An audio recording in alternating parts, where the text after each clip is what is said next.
Assalamualaikum warahmatullahi wabarakatuh. Jumpa lagi bersama saya Hadi di channel Ngulik Sejarah.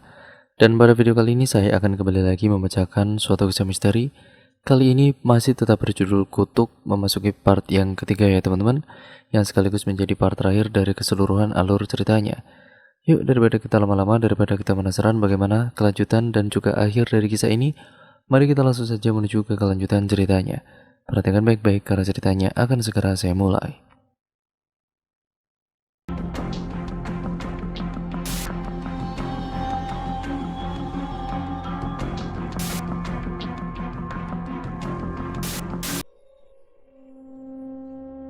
Tiba-tiba suara itu meredam suara rintihan dari Pak Joko yang meninggalkan bercak darah di lantai kotor penuh debu. Ratra hanya bisa mengangguk tanpa tahu harus berkata apa. Kejadian barusan terlalu membuatnya syok dan benar-benar kaget. Terkejut dengan apa yang ada di hadapannya sekarang. Makhluk itu dan juga bunuh diri itu. Apa sebenarnya ini semua? Makhluk itu mendekat ke arah Ratra yang sudah terpaku oleh bumi. Mengusap kasar wajahnya dengan tangan yang penuh luka bakar dan berbau busuk. Bahkan Ratra bisa lihat dengan jelas nanah yang keluar di setiap ruang tubuhnya. Mantra yang sampai sekarang Ratra tidak mengerti itu apa, berbunyi nyaring mendengung di gedang telinganya, berputar terus di kepalanya. Lalu dalam sedetik semuanya berubah hening, seolah berada dalam ruangan kedap suara seorang diri. Retina mata Ratra membesar, dengan warna merah darah yang membuat tatapannya juga ikut berubah. Bahkan raut wajahnya seolah itu bukan lagi sosok Ratra yang merupakan seorang bapak, melainkan jiwa lain yang masuk tanpa diundang. Stop! Suaraku cukup nyaring, diiringi dengan tangan kananku yang terangkat di udara, tepat di depan wajah Om Adam, dan tangan kiriku memegang erat dadaku yang terasa berat dan sesak. Bukannya tanpa maksud aku melakukan itu, tapi ceritanya barusan membuatku semakin berpikir jauh. Seluruh bulu kutuku merangkak naik. Darah yang berdesir di urat tubuhku bahkan bisa kurasakan. Dadaku naik turun dan jantungku berdetak lebih cepat. Aku takut dengan apa yang akan dia ucapkan nanti. Bahkan tanpa aba-aba pun aku tahu bahwa aku sudah masuk ke lingkaran setan yang dalam. Perkataan makhluk itu tiba-tiba mengitari setiap ruangan di kepalaku, berputar di otakku seperti jarum jam yang rusak. Pikiran yang kutanamkan sedari kecil di kepalamu itu kupupuk dengan racun di setiap pelah hembusan napasku yang meradang di kulit leherku, menyatu dengan daging dan darah. Ini takdirmu. Wajahku memucat, bibirku keluh bergetar. Refleks aku usap leherku yang terasa dingin khas hembusan napas kasar makhluk itu. Mataku sudah menjara ke seluruh ruangan, tapi yang kulihat hanya tatapan-tatapan bingung setiap orang. Aku mengembuskan napasku sedikit keras, lega rasanya dia tidak bersama kami sekarang. Hei, Alana, kamu kenapa? Om Adam kemudian menatapku bingung dan cemas, merasa aneh dengan kelakuanku. Gak apa-apa kok Om, gak apa-apa. Aku harus mengatur napasku, meletakkan kedua tanganku, menekan pelan dadaku seolah jantung ini ingin melompat keluar. Benar kamu gak apa-apa? Aku mengangguk yakin, seyakin-yakinnya. Om tahu cerita itu dari mana? Dan yang Om ceritakan barusan masa lalu kakek kan? Aku memainkan kuku jariku sendiri. Entah dari mana rasa gugup itu datang menyerbuku. Om Adam kemudian menunjukkan senyum lebarnya yang baru pertama kali kulihat hari ini. Dari tadi wajahnya serius. Terlebih ada rasa benci yang tersirat jelas di kilatan matanya saat tadi bercerita, seolah terpaksa membuka bangkai yang ingin dia tutupi mati-matian. Iya, itu kakek kamu. Om rasa kamu harus tahu terlebih dahulu masa lalu itu, agar paham dengan apa yang terjadi setelahnya. Dia merapikan sebentar ujung bajunya yang tampak kusut, lalu kembali berbicara dengan tatapan intens miliknya. Om dulu terlalu kecil untuk paham hal ini. Ayah sama nenek kamu sudah menentang hal itu sejak pertama kali tahu kakekmu bersekutu dengan setan. Om baru sadar saat ibu om, nenekmu itu meninggal bukan karena sakit keras, tapi tumbal yang dilakukan suaminya sendiri. Setelah itu ayah kamu pergi, menjauh dari keluarganya sendiri, terutama ayahnya. Om juga baru dapat kabar dari dia setelah setahun. Dia tidak kasih kabar sama sekali. Tahu-tahu dia sudah berkeluarga. Lalu tiba-tiba ayah kamu meninggal, dibunuh oleh rekan bisnisnya. Bukan saingan bisnis keluarga Sanjana, pewaris keluarga Kerta yang sekarang sudah gulung tikar. Aku mencerna semua perkataan Om Adam dalam diam. Semua kematian di keluargaku saling terkait, seolah bukan lagi takdir yang bermain tapi ulah tangan manusia. Dalam keluarga Sanjana yang mengendalikan takdir itu sendiri, itu benar-benar lingkaran setan yang membutakan, dan aku termasuk di dalamnya. Om Adam tahu cerita itu dari... Belum sempat aku menyelesaikan kalimatku, Om Adam lebih dulu mengeluarkan sebuah buku jurnal tebal dengan sampul coklat yang tampak usang dan tua, dengan sebuah nama di sampul depannya yang mampu membuatku terbelalak. Ratra Sanjana, buku kakekmu. Dia punya kebiasaan menulis di buku hariannya. Ini hanya salinannya. Buku yang asli masih di perpustakaan miliknya, jadi jangan khawatir. Semuanya terlalu rumit, seperti berada di labirin tanpa ujung dengan ribuan cabang menyesatkan, dan aku harus memecahkan semua teka-teki itu sendiri. Aku menatap buku harian lebih mirip jurnal tebal bersampul coklat di atas meja belajarku, dengan nama sang pemilik yang terpampang jelas di depannya. Cerita kelam kakekku beberapa jam lalu yang terkuak dari mulut anaknya sendiri membuatku masih terkejut. Bahkan tidak habis pikir dengan hal itu. Aku tidak pernah sampai berpikiran jika ini semua saling terkait dengan benang merah tanpa wujud. Jadi aku ini akan menjadi tumbal untuk persembahan yang dilakukan oleh kakekku. Tapi kenapa ini seperti ujian hidup untuk menentukan jalanku di akhirat? Atau memang seperti itu, bukan? Jika aku menjadi tumbal, apa aku akan termasuk ke dalam sekutunya? Sungguh ini semakin membuatku frustasi. Aku mengacak rambut belakangku, menarik napas dalam-dalam, hingga rongga pernafasanku penuh oleh oksigen, lalu mengeluarkannya dengan suara keras. Aku duduk di kursi, membulatkan tekad untuk menyelesaikan permasalahan tidak berujung ini. Membuka buku harian milik kakekku, tulisan tangannya rapi, tetapi kenapa di setiap tulisan yang dia toreh di kertas itu menyimpan banyak keraguan dan kecemasan. Entah ini hanya pemikiranku atau bukan, tapi itu seolah terbaca jelas di setiap pemilihan katanya.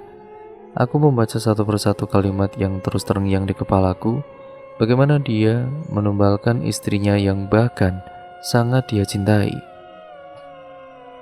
Bahkan di sini dikatakan, bukan dia yang mengambil keputusan, dan segala tindakan yang dia lakukan seolah ada pengendali dalam dirinya. Lalu aku sampai pada cerita ini. Kemudian kita masuk ke Ratra point of view ya teman-teman, atau sudut pandang dari Ratra Sanjana.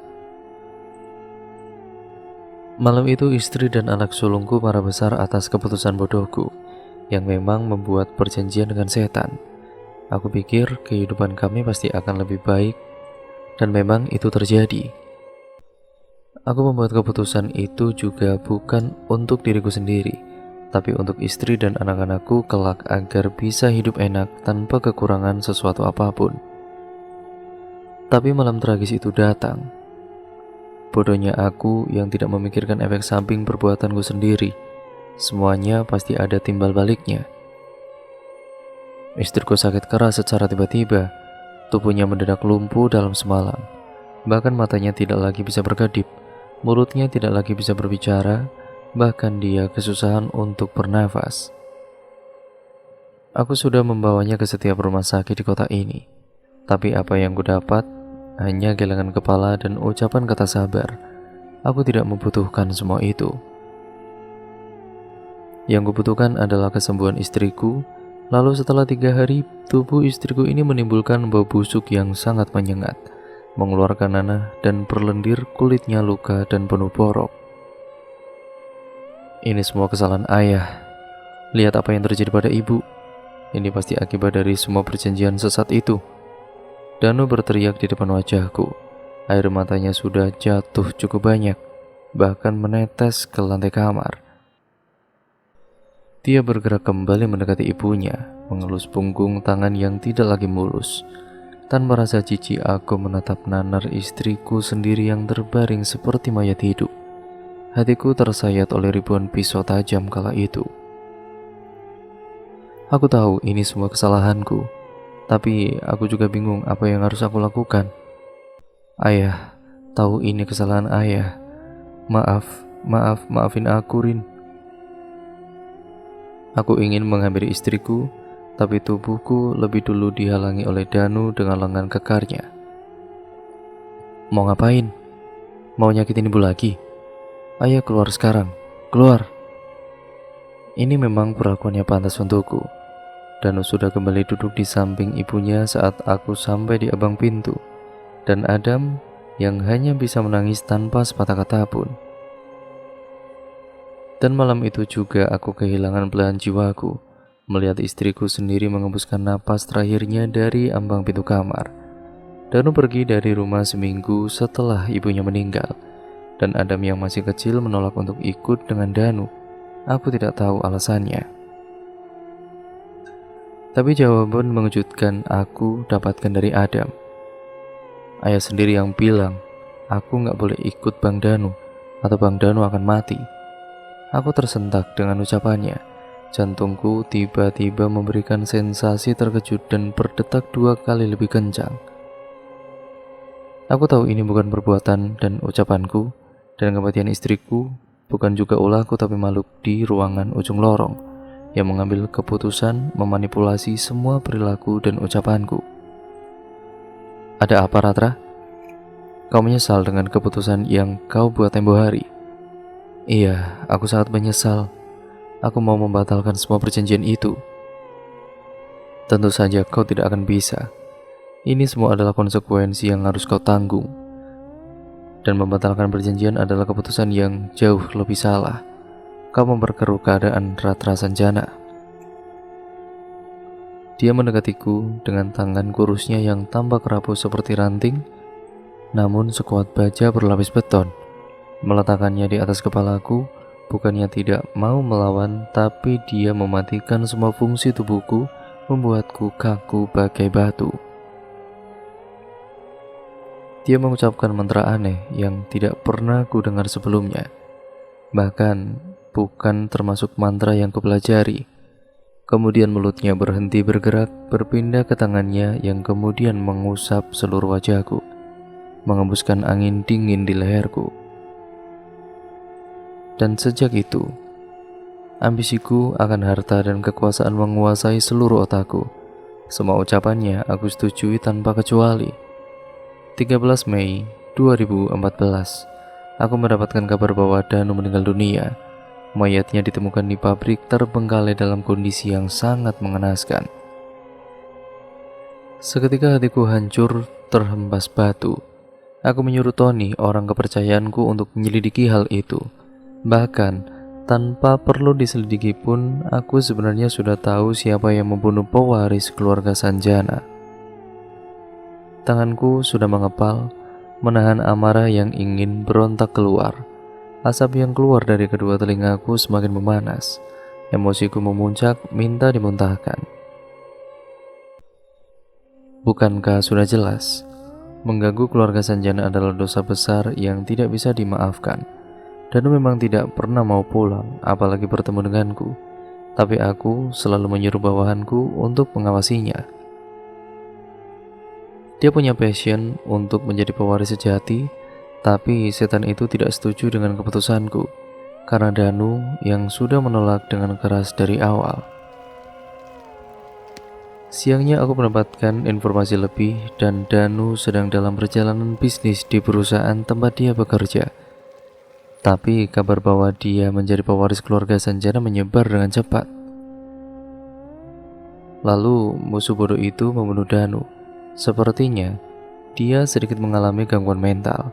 Terlihat dari tindakan tidak berotak darinya. Sudah kukatakan aku akan membalaskan dendamku, nyawa dibalas nyawa. Aku tidak bisa berhenti menahan napas di setiap kalimat yang terlontar jelas penuh dendam dan amarah. Jayakarta, ayah dari temanku, dia yang membunuh ayahku. Lalu dia ditemukan mati gantung diri di rumahnya sendiri. Kemudian ayah Amira, Jayakarta, ditemukan mati bunuh diri dengan melompat dari atap rumahnya. Aku menutup mataku rapat-rapat mencerna ulang setiap kata yang ditulis oleh kakekku. Dia melakukan pembalasan dendam yang bertahap dan hati-hati, tentu dengan bantuan makhluk bejat mengerikan itu. Bahkan membayangkannya saja aku tidak sanggup. Tapi satu hal yang membuatku bertanya-tanya. Makhluk itu yang membunuh ayah Amira, tapi kenapa harus menggunakan wajahku sebagai topeng wajah bejatnya? Sampai sekarang aku masih tidak terima dan belum menemukan titik terang dari permasalahan itu. Tapi sebuah kata takdir dan pewaris keluarga Sanjana kemudian terngiang di kepalaku, seolah itulah jawaban dari pertanyaanku selama ini, seolah itu adalah akar dari persoalan ini.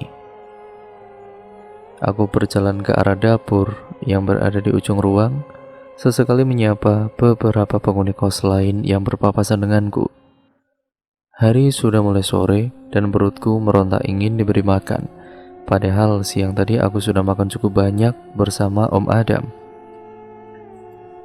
Apa benar jika terlalu banyak berpikir bisa menguras energi dan tenaga dan hasilnya perut yang keroncongan? Dan aku merasa sedikit dehidrasi. Niatnya aku ingin memasak nasi goreng di dapur, tapi sepertinya hal itu harus aku urungkan saat bahan makanan tidak ada ternyata.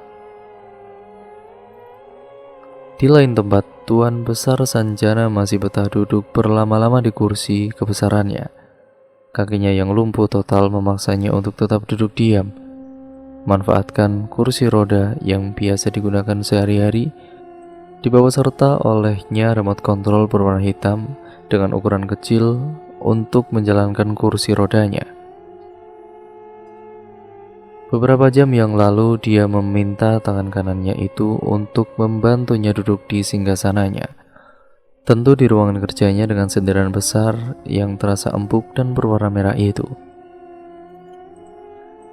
Dia memejamkan matanya rapat-rapat, menarik pelan napasnya, mengetuk-ngetukkan jarinya di tumpuan kursi. Sudah berjam-jam dia menunggu, tapi seseorang yang ia tunggu bahkan tidak menunjukkan sedikit pun batang hidungnya. Dia membuka matanya lebar-lebar lalu meluruskan kembali posisi duduknya saat suara ketukan pintu terdengar cukup nyaring. "Masuk," ucapnya dengan suara berat. "Ada apa, Ayah?" Lelaki tinggi tegap itu masuk, duduk di sofa tunggal berwarna hitam di dekat rak buku. Jaraknya cukup jauh dengan singgasana ayahnya itu, tapi posisinya tepat berhadapan langsung dengan Tuan Sanjana. "Kamu cukup berani membongkar bangkai yang kututup rapat-rapat, terlebih pada gadis itu." Itulah Tuan Sanjana, dia tidak mengenal basa-basi, hanya untuk sekedar terlihat ramah. Langsung ke inti pembicaraan adalah sifat dari Tuan Sanjana. Adam terkekeh tipis setelah mendengar perkataan ayahnya barusan. Hal inikah yang membuatnya dipanggil ke ruangan ayahnya itu, membicarakan bangkai yang sudah lama terkubur. Dia memberitahu ayah ya? Lucu sekali. Kenapa? Ayah takut? Tanyanya santai, tanpa ada rasa terintimidasi sama sekali. Jika orang lain mungkin sudah bisu bagai batu, berada di satu ruangan dengan Tuan Sanjana saja sudah membuat mereka mati kutu. Atmosfer ruangan ini semakin gelap dan suram, ditambah emosi yang sepertinya akan semakin meledak-ledak. "Kamu tahu apa yang kamu lakukan ini adalah kesalahan besar. Belum saatnya dia tahu permainan ini masih di tengah jalan. Kamu menggali kuburanmu sendiri, Adam. semakin banyak hal yang dia tahu, maka semakin cepat waktu kematianmu. Seolah itu hanyalah ancaman, tidak berarti Adam menanggapinya dengan acuh, malas dengan semua perkataan omong kosong yang keluar dari mulut lelaki busuk itu. Kebenciannya sudah menggunung pada lelaki yang membesarkannya itu. Dari dulu dia sudah ingin keluar dari rumah penuh dosa ini, tapi dia selalu kembali, yang bahkan dengan cara yang tidak pernah ia mengerti. Bahkan tanpa diberitahu pun dia tahu siapa yang melakukan hal ini padanya. Dia berhak tahu siapa yang tengah mempermainkan hidupnya, siapa yang membawanya ikut masuk ke lingkaran setan ini. Dan lucunya itu kakaknya sendiri. Aku bahkan tidak takut dengan semua ancamanmu, ayah. Tuan Sanjana telah murka. Suara gebrakan meja itu terdengar nyaring, menggema di ruangan besar itu. Emosinya telah meledak bagai gunung api yang memuntahkan semua isi perutnya. Sebuah kemarahan yang tidak lagi bisa dibendung. Perkataan Adam membuatnya tidak lagi bisa menahan emosi yang sedari tadi ditutupnya dalam-dalam. Ayah sudah memperingatkanmu, Adam. Kau tahu alasan ayah memperlambat semua permainan ini. Memberikanmu waktu lebih lagi untuk berpikir jernih. Memperingatimu ratusan kali agar tidak lagi bermain-main dengan api. Ayah mencoba untuk tidak menuruti keinginannya menjadikanmu sebagai santapan, tapi kamu melewati batas yang telah ayah buat. Adam terperanjat bangkit dari duduknya, mencerna baik-baik perkataan ayahnya barusan. Ia melangkahkan kakinya cepat, mendekat ke arah ayahnya. Maksud ayah apa? Sekarang terbaca jelas di wajahnya rasa panik dan gugup yang menyergapnya bagai panah yang melesat cepat. Ayah sudah peringatkan kamu malam itu, jangan temui gadis itu. Terlebih menceritakan hal ini. Sekarang dia murka, Adam. Rencana yang dia susun rusak. Dia ingin membawa gadis itu baik-baik.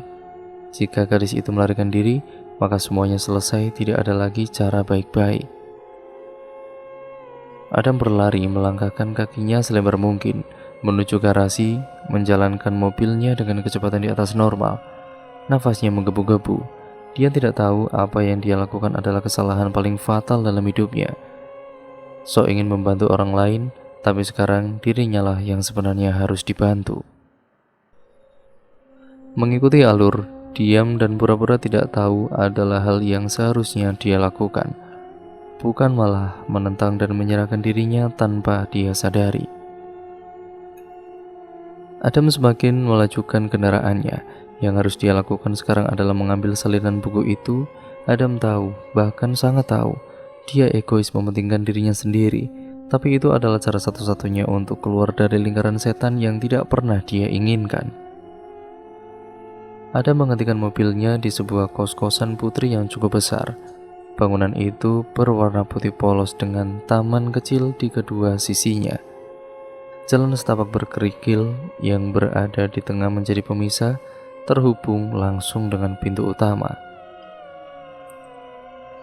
Adam berlari kencang tanpa peduli dengan semua halangan atau tatapan bingung semua penghuni kos. Yang dia pentingkan sekarang adalah membakar salinan itu. Dia berbelok ke arah kanan menuju kamar paling ujung di depan tangga lantai 2. Beruntungnya dia, atau Tuhan, tengah memihak padanya. Pintunya tidak terkunci memudahkannya untuk masuk ke dalam. Tapi tentu semua tidak akan berjalan mulus. Ibu Anis sang pemilik kos mendatanginya dengan wajah gusar, tentu saja. Siapa yang tidak akan marah jika orang asing tiba-tiba masuk ke rumahnya tanpa tahu permisi dan sopan santun? Saat melihat Adam yang datang dengan amarah dan sifat kasarnya yang membuat semua penghuni kos tidak nyaman dan takut, beberapa orang langsung memberitahu Bu Ani yang kebetulan rumahnya tepat di depan kos itu. "Maaf mas, ada perlu apa? Tolong tunjukkan sedikit rasa hormat dan etika Anda saat bertamu." Bu Ani berdiri tepat di depan pintu kamar kayu berwarna coklat dengan plat gantungan bertuliskan nama Alana. Tangannya dia lipat di depan dada dengan wajah kesal dan menahan amarah. "Saya ada perlu dengan keponakan saya." Adam tidak kalah gusar, wajahnya sudah memerah. Nafasnya masih berusaha dia atur. Perasaannya semakin tidak menentu, takut-takut semuanya akan terlambat. Takut-takut malam ini adalah hari terakhirnya. Bu Ani menanyakan apakah Alana ada di kamarnya pada salah satu penghuni kos, lalu dia jawab dengan gelengan kepala. Kemudian dia mengibaskan tangannya ke samping, menyuruh semua penghuni kos yang sedari tadi menonton pertunjukan itu untuk masuk ke dalam kamar masing-masing. Itu bahkan tidak cukup untuk mengurungkan niat mereka menguping, berdiri mengintip dari balik pintu. Alana tidak ada di kamar, jadi maaf mas, tidak bisa menemuinya sekarang, dan silakan keluar dari tempat ini. Rahangnya mengeras, lalu ia mengacak rambut belakangnya frustasi. Adam kekeh ingin masuk ke dalam mencari benda yang sekarang membawanya berdiri di ambang batas kematian, hidup atau mati. Saya perlu mencari barang saya di dalam. Maaf mas, nggak bisa. Bu Ani tidak mau kalah. Mengangkat kedua tangannya di udara tepat di depan wajah Adam, menghalangi aksesnya untuk masuk. Adam kemudian mengembuskan napas kasar yang terdengar cukup nyaring.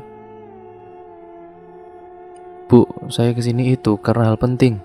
Ibu yang nggak tahu apa-apa sebaiknya jangan ikut campur. Hidup saya dipertaruhkan bu, sekarang minggir.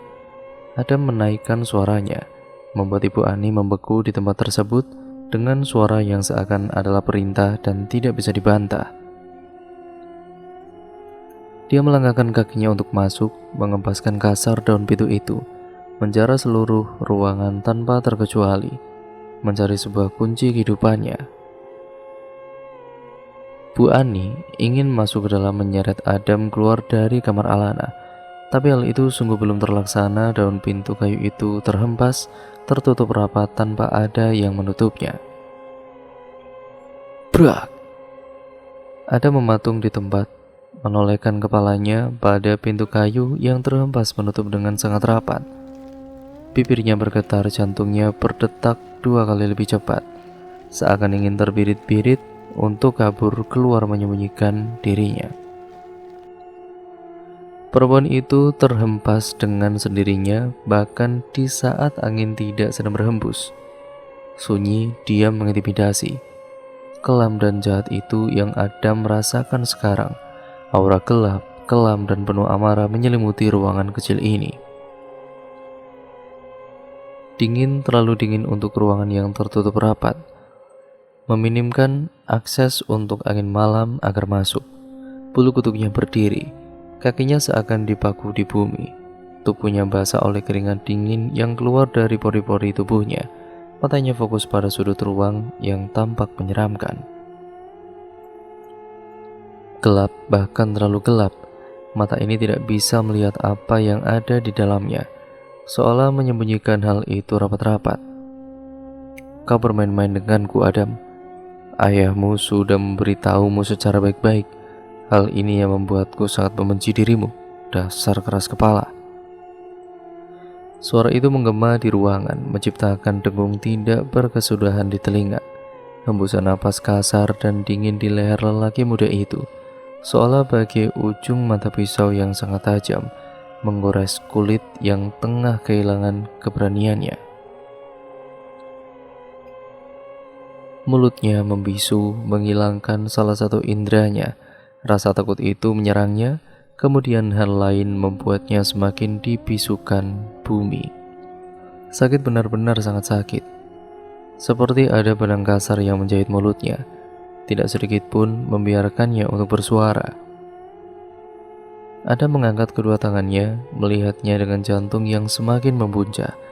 Napasnya sudah tidak teratur, ia sudah kehilangan semua keberaniannya, meninggalkan takut yang semakin menjadi, mengeluarkan bulir bening dari ujung matanya.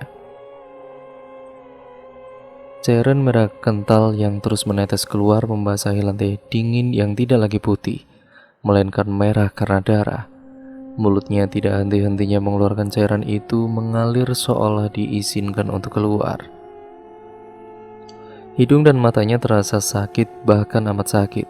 Mungkin tidak ada yang sanggup melihat kondisinya sekarang. Matanya bengkak dan membiru. Hidungnya perlahan hancur, mengeluarkan darah segar yang bahkan seperti hujan menetes tanpa henti. Kemudian menimbulkan sebuah benjolan kulit tipis khas kulit yang melepuh karena tersiram air panas, mengeluarkan nanah yang bahkan baunya menyengat rongga pernapasan. Dadanya sesak melebihi batas. Tidak ada lagi maaf buatmu, Adam. Semuanya sudah selesai. Gadis itu sudah tahu, walau tidak semua, ini akhir dari hidupmu. Salahmu telah melanggar batas yang sudah kutetapkan dengan sangat jelas. Kau tahu konsekuensi apa yang akan kau dapat. Tapi kau selalu menganggap itu remeh. Kau tahu aku tidak pernah bermain-main dengan ucapanku. Tidak ada lagi cara baik-baik, Adam. Gadis itu akan berusaha melawan cepat atau lambat. Kematianmu adalah takdir akhirmu. Tumbal keenamku. Kalimatnya berakhir di situ, meninggalkan seringai tajam mengerikan yang menampilkan deretan gigi putih bertaring miliknya. Kekehan tipis terdengar bersamaan dengan mata merahnya yang semakin membulat seakan ingin keluar. Bibirnya kembali berucap, kali ini dengan kalimat asing yang seperti tidak memiliki arti. Kepalanya terasa pening, kakinya tidak lagi memiliki kekuatan untuk menopang tubuhnya sendiri, badannya seakan remuk tidak tersisa. Suara tulang bahkan sanggup dia dengar. Tubuhnya tidak lagi memiliki kemampuan untuk sekedar merintih atas rasa sakit. Semuanya benar-benar akan berakhir, pikir Adam. Lalu matanya menghadirkan gelap, membawa serta tubuhnya yang tidak lagi memiliki raga, terkapar di lantai dingin dengan darah yang masih setia mengalir. Keadaannya masih sama, dengan mulut terjahit dan wajah yang mengeluarkan darah. Kaki, tangan, dan lehernya patah. Berputar 90 derajat, kini makhluk itu menghilang, membawa serta buku salinan terkutuk yang dia dekap di tubuh gelapnya, meninggalkan kematian yang sangat mengenaskan. Saat itu, aku yang sedang di luar mendapatkan telepon dari Bu Ani. Suaranya terengah-engah, napasnya memburu, suara keributan di sekitarnya pun turut membuatku semakin bingung. Apa yang tengah terjadi di sana? Atau dia yang sedang berada di mana? Halo Bu, kenapa Bu? Napasnya ditarik dulu Bu, tenang dulu. Aku berusaha menenangkannya dari ujung telepon, tetapi sepertinya itu hanya sia-sia saja. Terdengar suara sirine polisi dari seberang sana. Dia mengatakan sesuatu tapi sungguh tidak jelas. Aku tidak bisa mendengarnya. Teredam oleh suara di belakangnya yang sangat riuh. Pelan-pelan Bu, aku gak dengar. Om kamu nak, om kamu meninggal. Jantungku mau copot. Kepalaku pusing. Apa yang sebenarnya terjadi di sana? Sekarang kamu cepat pulang ke kos, nanti ibu ceritain. Segera aku mematikan sambungan telepon, beranjak dari dudukku. Sampai di kos-kosan, aku lihat mobil polisi, ambulan, warga yang berkerumun, sampai garis polisi yang dipasang tepat di depan pagar kosku. Langkahku menuntut untuk segera masuk ke dalam, tetapi terhenti oleh orang-orang yang menggotong jenazah yang terbujur kaku, tertutup oleh kain putih dengan sedikit bercak darah di kain. Kakiku melemah. Berita tadi terngiang di kepalaku, walaupun aku tidak begitu dekat dengan keluargaku sendiri, tetapi tetap dia adik ayahku. Omku, keluargaku satu persatu, mereka melangkah menjauh untuk pergi, meninggalkan aku yang memang dari awal ditakdirkan untuk sendiri dengan segala macam kekejaman dunia yang tidak pernah sedikit pun untuk berpihak kepadaku. Ambulan itu menjauh dengan warga yang mulai berjalan pergi meninggalkan kerumunan yang tadi sangat menyesakan. Bu Ani memberiku segelas air yang tidak ingin sama sekali untuk kuteguk. Beberapa polisi mulai pergi setelah melihat TKP. Hanya tersisa beberapa yang mulai menanyai para penghuni kos, termasuk Bu Ani dan aku. Apa yang terjadi Bu? Kok bisa tiba-tiba di kos lagi? Tanyaku gugup. Aku menatap lekat-lekat manik mata hitam itu, menuntut penjelasan yang sedari tadi sudah ingin ku dengar. Bu Ani menghela nafasnya pelan, beralih menggenggam tanganku yang masih berkeringat dingin. Ibu akan ceritakan semuanya. Beliau bercerita dengan sangat jelas, bahkan setiap kata yang diucapkan olehnya tercetak jelas di otakku. Tapi yang membuatku bertanya, apa yang Om Adam cari sampai harus segera seperti itu? Dan lagi, apa yang terjadi di dalam kamarku sampai membuat nyawa seseorang meninggal dengan kondisi yang sangat mengenaskan? Aku dengar tadi Bu Ani bilang dia sendiri di dalam sana itu lantas. Bagaimana hal itu terjadi jika dia seorang diri? Ah iyalah nah, Ibu sempat dengar suara orang lagi ngomong di dalam kamar, tapi suaranya nggak jelas. Yang satu suara om kamu, dan yang satu lagi ibu nggak tahu siapa. Suaranya berat, besar, tapi anehnya ibu nggak bisa paham mereka ngomongin apa. Suaranya samar, tapi kok bisa ya ada orang lain di dalam? Apa dia masuk lewat jendela? Bagaimana aku bisa tahu jika yang berada di tempat kejadian saja tidak tahu apa-apa akan hal itu? Kepalaku berputar. Bekerja 2 kali lebih keras seolah semuanya sudah tersortir dengan rapi. Ciri-ciri yang diberikan oleh Bu Ani itu terbaca di otakku seperti cara kerja komputer. Hanya ada satu dalang di balik semua ini yang mati-matian ingin membuatku menjadi tumbal persembahannya. Bu, Lana ke kamar dulu ya. Lupa ya, kalau kamar kamu dikasih garis polisi. Kamu bisa tidur di kamar Tari. Tadi ibu udah ngomong sama dia. Iya bu, makasih ya. Lana permisi. Istirahat ya Lana. Setelah Ibu Ani pergi, aku kemudian melangkah dengan tergesa ke arah kamarku. Aku bisa lihat garis polisi yang melintang di pintu. Juga noda darah yang masih segar dibiarkan begitu saja di lantai. Kamarku yang berantakan, lemari buku yang semula tegak kini tergeletak lemas di atas lantai. Aku mencari lagi buku salinan diary milik kakekku, berharap bahwa itu bisa menjadi jawabannya. Berharap itu bisa menjadi petunjuk, berharap setidaknya ada celah untuk melawan, atau mungkin memang ada, hanya aku yang tidak bisa. Tapi lagi-lagi pencarianku hanya sia-sia, nihil. Aku tidak mendapatkannya di sudut manapun, seolah hilang bersamaan dengan gelapnya malam. Lantas apa yang harus kulakukan sekarang? Kepalaku sudah hampir pecah. Kumohon, berikan aku sedikit petunjuk. Mataku masih tidak mau untuk terpejam.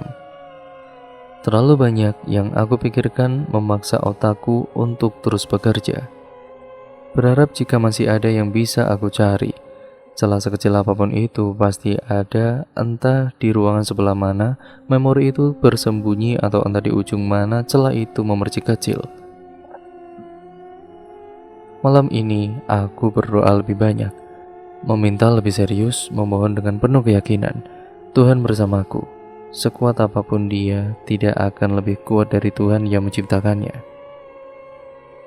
Karena setiap makhluk memiliki kelemahannya, sesempurna apapun dia, maka kelebihannya ada kamuflase untuk kelemahannya agar tidak tampak, menjadikannya lebih menguatkan dirinya sendiri. Aku terlelap dalam hanyutan doaku sendiri. Air mata yang menetes jatuh ke pipi telah mengering. Lelah akan semua hal ini membuatku memutuskan untuk mencoba tidur, menenangkan sedikit hatiku yang sudah tidak keruan rasanya. Lana, Alana, kemari ikut bunda. Di ujung sana kita bisa bahagia. Ikut bunda. Mati, mati, mati. Kutuk, kutuk, dan kutuk. Nafasku memburu, detak jantungku berdetak 2 kali lebih cepat dari biasanya. Rasanya sesak, dadaku seakan pecah, menghambur tepat di depan mataku. Rasanya baru 2 menit aku memejamkan mata, tetapi jam di dinding yang berdentum mengatakan yang sebaliknya. Sudah 3 jam aku tertidur dan sekarang tepat pukul 3 pagi. Tadi apakah hanya mimpi atau hal yang lebih mengerikan dari itu? Seseorang dari ujung sana terus memanggil namaku dengan suara samar yang nyaris tidak terdengar, tapi suaranya semakin mendekat, dekat, dan juga memekakan gendang telingaku. Aku membasuh peluh yang terus mengucur dari dahi, seolah telah lari maraton dengan jarak yang paling jauh. Aku mengambil gelas kaca dengan air putih di dalamnya, meneguknya hingga tetes terakhir haus itu yang aku rasakan sekarang. Sangat haus sampai-sampai aku tidak sadar air di dalam teko telah habis tidak tersisa. Tapi rasa haus itu terus datang tanpa henti. Mulutku terasa kering. Tuhan, apa yang terjadi padaku? Aku terus terlalu haus hingga terasa ini sangat tidak wajar. Aku tahu itu kalimat terakhir dari mimpiku yang terus terngiang di kepalaku, mengakibatkan pusing yang teramat sangat. Kepalaku terasa berat, telingaku penuh dengan suara bisikan yang melengking panjang. Ah! Teriakan itu tepat menembak masuk ke dalam, membuat dengungan yang tidak berkesudahan. Sakit, sangat sakit. Darah segar mulai terus menetes ke lantai dinding kamarku. Aku telah terduduk di lantai saat menyadari asal darah itu. Telingaku terasa panas, mataku terasa sakit, yang kulihat hanya merah yang mengabur. Darah itu terus menetes dari mata, hidung, telinga, bahkan mulutku. Tenggorokanku terasa panas, napasku terasa sesak. Terlalu banyak darah yang keluar, jantungku seakan mau pecah. Aku sulit untuk mengambil nafas, ini membuatku akan mati malam ini juga. Bagaimana ini Tuhan? Tolong aku. Tenggorokanku terasa tercekik oleh darahku sendiri. Apakah ini akhir dari semuanya? Hatiku terus berucap tidak tenang dari tadi. Tolong ambil saja aku, tanpa harus memberiku rasa tercekik seperti ini. Ini sungguh menyakitkan.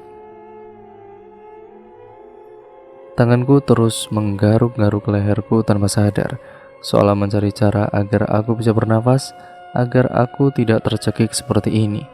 Tanganku terus menggaruk,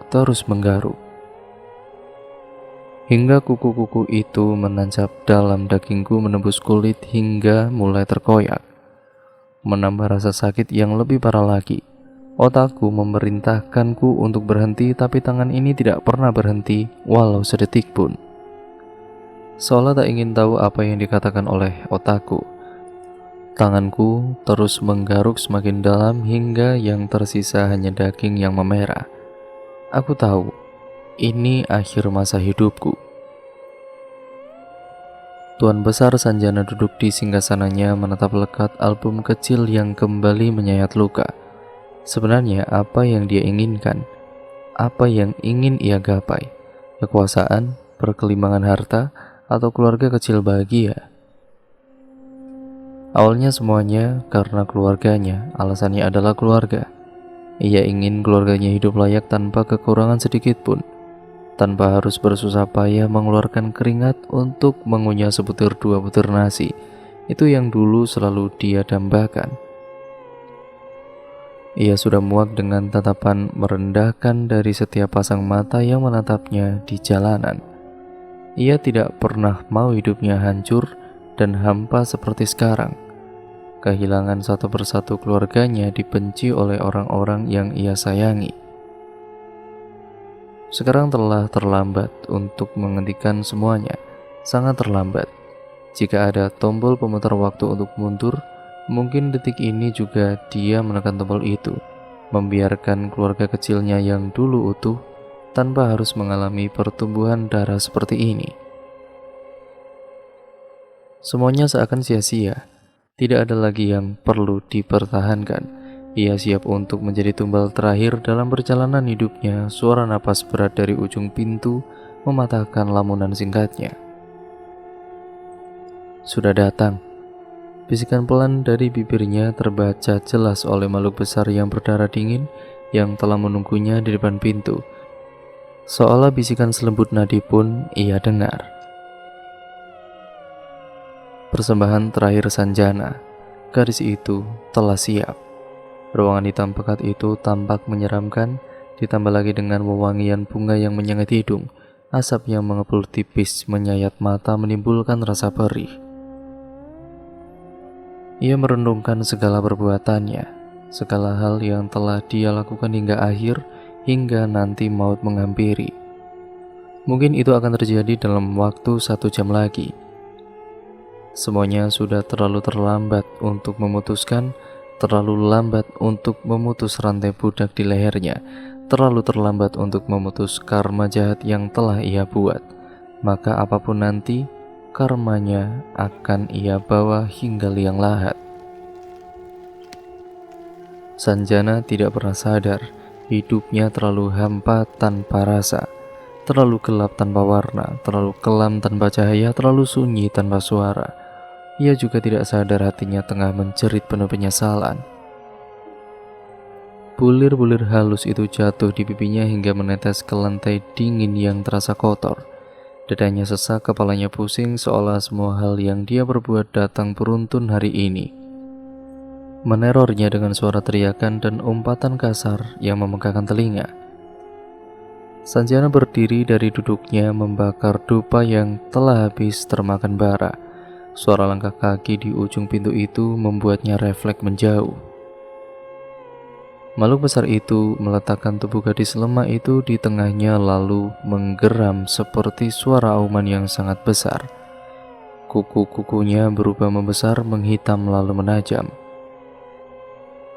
Matanya merah darah, dahinya mengeluarkan tanduk yang besar yang menghitam. Giginya mengeluarkan taring, lidahnya terjulur sangat panjang hingga ke lantai. Tubuhnya meninggi, tulang punggungnya membesar mengeluarkan tanduk hingga menembus kulit. Kemudian tulang ekornya melilit gadis itu dengan kasar. Sanjana hanya melihatnya dengan tatapan datar, kemudian mengalihkan pandangannya saat makhluk itu berusaha menjilat tubuh gadis malang itu. Sudah saatnya Sanjana, suara berat dalam itu memecahkan lamunannya. Lantas, ia mengambil sebatang lilin merah menyala, lalu membiarkan api membakar bunga yang berada dalam nampan besar. Tangan kanannya telah bersiap mengambil pisau, menyayat pelan tangannya, meneteskannya ke dalam bakaran bunga itu. Lalu diteteskannya lagi ke dalam mulut gadis itu. Lagi-lagi makhluk besar itu mengaum, memekarkan kuku-kuku jarinya, seolah menahan sakit yang menusuk hingga ke tulang.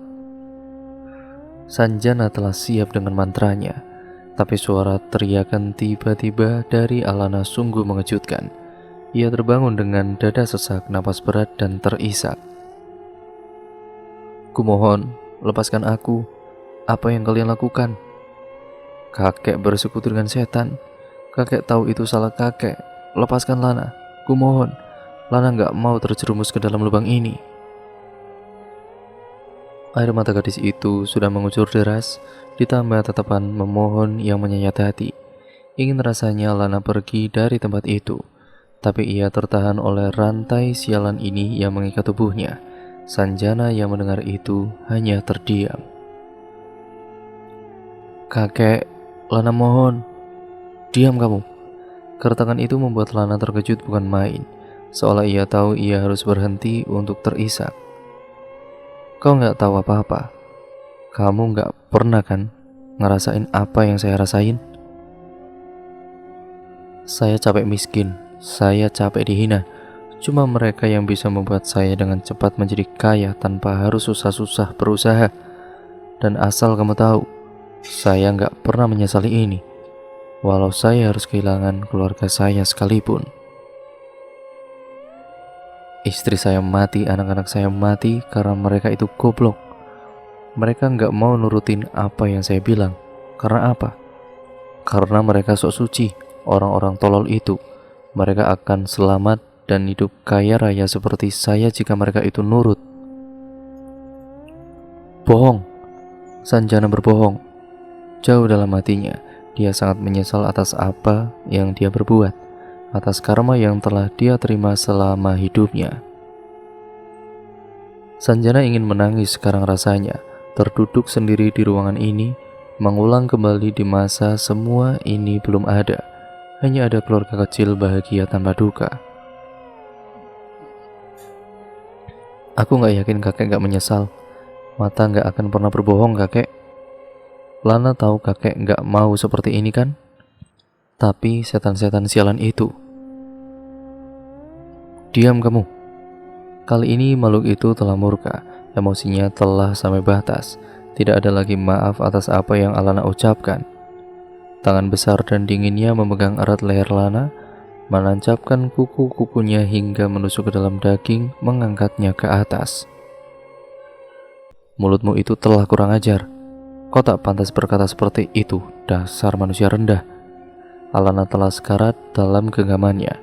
Kakinya menendang-nendang berharap makhluk itu memberikan sedikit ruang untuk bernafas. Darahnya telah mengucur hingga lantai, napasnya telah habis direnggut ruang. Lalu makhluk itu mengepaskan dirinya ke lantai dengan keras, membuat suara tulang-tulang itu remuk tidak tersisa. Kita lakukan sekarang. Biar aku yang membacakannya. Suara itu terdengar jelas, mengintimidasi dengan tegas. Makhluk itu sudah hilang kesabaran. Sesaat setelah mantra itu selesai dibaca, Alana kejang-kejang, matanya membelalak, pupilnya menghitam lalu mengeluarkan darah. Tangan dan kakinya mengeras, mengeluarkan urat-urat yang tidak tahan untuk keluar. Wah, teriakan itu memenuhi ruangan, menghadirkan makhluk-makhluk besar yang semakin banyak berdatangan ke ruangan itu. Semakin banyak hingga penuh sesak. Sanjana ditarik paksa keluar dari ruangan itu dengan tarikan yang tidak kalah keras. Suara yang terdengar menyakitkan, leher, tangan, dan kakinya dibelenggu oleh rantai tajam yang menusuk hingga daging, menyisakan darah yang menetes di lantai ruang. Alana, tuanku. Alana berdiri tegap di atas lingkaran yang masih sama sedari tadi, merentangkan tangannya seraya mengucap mantra dengan samar, lalu tersenyum lebar hingga melebihi telinganya, kemudian tertawa nyaring yang membuat semua makhluk itu tertunduk sujud di hadapannya. Dan cerita pun akhirnya selesai sampai di sini ya teman-teman. Terima kasih untuk kalian semua yang sudah menyimak video kali ini dan cerita kali ini. Terima kasih untuk kalian semua yang sudah menyimak dari part awalnya ya teman-teman. Untuk kalian yang belum, simak dari part awal supaya kalian mengerti alur ceritanya. Jangan lupa like, comment, dan share, dan jangan lupa pula untuk kalian subscribe. Nyalakan tanda lonceng notifikasinya agar kalian tidak ketinggalan video terbaru selanjutnya dari channel ini ya teman-teman. Banyak sekali pembelajaran yang dapat kita ambil dari cerita kali ini. Semoga kalian mengambil yang baik-baik dan membuang jauh-jauh yang buruknya ya teman-teman, dan jadikan itu sebagai pembelajaran untuk kita semua agar kita menjadi manusia yang jauh lebih baik lagi. Sekian kurang lebihnya, mohon maaf. Video ini saya akhiri ya teman-teman. Wassalamualaikum warahmatullahi wabarakatuh.